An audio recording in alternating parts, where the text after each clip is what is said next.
पश्चिम बंगाल का संदेशखाली एक बार फिर से सुर्खियों में है। उत्तर 24 परगनास डिस्ट्रिक्ट के बसीरहाट सब डिवीजन में बसा ये गांव आग में झुलस रहा है।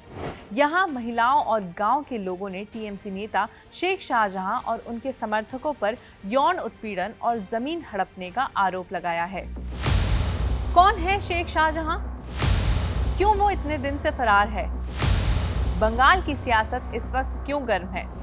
इन सारे सवालों का जवाब हम आपको इस वीडियो में देंगे। आप देख रहे हैं स्विच, मैं हूं सिमरन आपके साथ। सबसे पहले जानते हैं कि ये पूरा मामला आखिर क्या है। पश्चिम बंगाल का संदेशखाली जनवरी से हाईलाइट में बना हुआ है। 5 जनवरी को ईडी के अधिकारियों ने राशन भ्रष्टाचार मामले में संदेशखाली के सरबेड़िया में तृणमूल नेता शेख शाहजहां से पूछताछ करने पहुंची थी। नेता शेख शाहजहां वहां से फरार हो गए थे। इस दौरान ईडी के अधिकारियों पर भी हमला किया गया था। इस हमले के बाद पश्चिम बंगाल की सियासत गर्मा गई। हाईकोर्ट ने इस मामले में थॉरो इन्वेस्टिगेशन का ऑर्डर भी पास किया और एक एसआईटी कमेटी फॉर्म हुई। लेकिन पिछले हफ्ते संदेशखाली की महिलाओं ने वहां के टीएमसी नेता शेख शाहजहां और उनके समर्थकों पर यौन उत्पीड़न और जमीन हड़पने का आरोप लगाया। महिलाएं विरोध में प्रदर्शन के साथ साथ धरने पर भी बैठ गईं।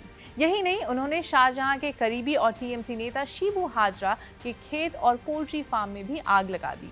आरोप है कि पोल्ट्री फार्म गांव के लोगों की जमीन छीनकर उस पर अवैध तरीके से बनाया गया है।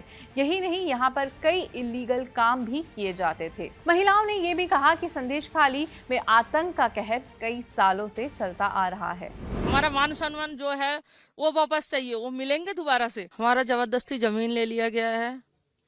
जो किसान यहाँ पे धान की खेती करते थे, धान वह उस टाइम काटा भी नहीं है, धान फल रहा था, उसी धान के ऊपर से खारा पानी चढ़ा दिया गया है। पॉपुलरली नोन एज भाई, दी 42-year-old शेख 4 भाइयों में से सबसे बड़े हैं। इन्होंने अपने काम की शुरुआत एक डेली वेज वर्कर के तौर पर की थी संदेशखाली के फिशरीज में, और आगे चलकर ये इन्हीं फिशरीज के इंचार्ज बन गए। साल 2004 में Sheikh Shahjahan entered politics as a union leader in brick mills यानी ईंट के भट्टे, और फिर आगे चलकर इन्होंने सीपीआईएम के साथ हाथ मिला लिया। 2012 में शाहजहां ने टीएमसी ज्वाइन की और TMC national general secretary Mukul Roy और नॉर्थ 24 परगनास के टीएमसी डिस्ट्रिक्ट प्रेसिडेंट ज्योतिप्रियो मल्लिक के नेतृत्व में काम करने लगे। मीडिया रिपोर्ट्स की माने तो Sheikh Shahjahan rose into popularity in year 2018, और इसी के साथ साथ उनके खिलाफ कई केसेस भी दर्ज होने लगे, जैसे extortion, assault to murder, illegal cross border trade. पर इसके बावजूद शेख शाहजहां पर कभी भी कोई कड़ी कार्रवाई नहीं हुई, because either he would dodge prosecution and even went underground at times. 2020 में Shahjahan was accused of double murder of 2 BJP leaders, but again disappeared without any trace. Despite all the criminal cases against him, Shahjahan को संदेशखाली का मसीहा भी कहा जाता है, क्योंकि इनके अंडर यूथ की एम्प्लॉयमेंट बढ़ी, चाइल्ड मैरिजेस की रेट कम हुई, और Sarberia Agarhati gram panchayat also won the center's child friendly gram panchayat award. पिछले 1 महीने से शाहजहां शेख संदेशखाली से फरार है। इनके नाम राशन घोटाले मामले में सामने आए हैं, और ईडी के ऑफिशियल्स जब इनसे पूछताछ करने के लिए वहां पहुंचे, तब संदेशखाली से ये फरार हो गए। बीच में इन्होंने एक ऑडियो मैसेज भी जनरेट किया, जिसमें इन्होंने बताया कि ये बेगुनाह है। महिलाओं के आरोप के बाद संदेशखाली में 10 मेंबर की फीमेल पुलिस टीम पहुंची ट्यूसडे को, और संदेशखाली पहुंचते ही उन्होंने वायलेंस हिट संदेशखाली में जाकर महिलाओं से बात किया और बताया कि कोई भी महिला सामने आकर इन सारे एक्यूजेशंस पर बात नहीं कर रही है। वहीं दूसरी तरफ बंगाल बीजेपी के कार्यकर्ता सुकंता मजुमदार के साथ बशीरहाट पहुंचे, जहां उनकी पुलिस के साथ झड़प हो गई। इसका वीडियो भी सामने आया है। 14 फरवरी को पुलिस और बीजेपी के इसी घमासान में सुकंता मजुमदार बेहोश हो गए और उन्हें हॉस्पिटल ले जाया गया। जोर जबरदस्ती हमारे कार्यकर्ताओं को मुझे भी उठा के वहां से लेके आई है, और जिस तरीके से हमारे महिला कार्यकर्ताओं को वहां से उठाया गया, जैसे भेड़ बकरियों को कसाई खाने में जैसे उठा के लेके जाते हैं, ऐसे उठा के लेके गए। पुलिस की माने तो इस वक्त संदेशखाली में मामला शांत है और कंट्रोल्ड है। अभी बहुत बढ़िया हालत है। लास्ट कुछ दिनों से सिचुएशन एकदम कंट्रोल में है। कल रात को करीब 19 जगह पर 144 धारा लागू की गई है। पर पॉलिटिकल ब्लेम गेम जारी है। हिंसा के बाद बीजेपी के सीनियर लीडर्स और सेंट्रल मिनिस्टर्स ने ममता बनर्जी की सरकार पर अन्याय और जेनोसाइड जैसे गंभीर आरोप लगाए हैं। The rule of law does not prevail and exist. The law of the anarchic ruler, Mamata Banerjee, prevails. It will not be wrong to say that West Bengal has turned into a state where there is a government run by the rapist, of the rapist, for the rapist. मुख्यमंत्री को पीड़ित महिलाओं के साथ खड़ा होना था, पर वो टीएमसी के गुंडों के साथ, बलात्कारियों के साथ खड़ी होती। Mamata Bandyopadhyay is known for the genocide of Hindus.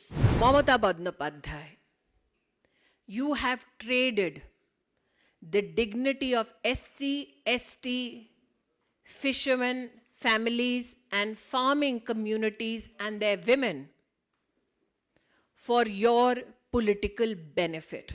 Why would Mamata Bandyopadhyay allow a door-to-door search by TMC gundas so that young, married Hindu women could be identified and continuously raped? Till now, everybody was wondering who is Sheikh Shah Jahan. Now the question is that Mamata Bandyopadhyay has to answer, where is Sheikh Shah Jahan? साथ ही BJP ने 6 member की committee भी बनाई है इस पूरी घटना की जांच करने के लिए। इस वक्त सेक्शन 144 ऑफ सीआरपीसी लागू किया गया है 7 ग्राम पंचायत में टिल मंडे।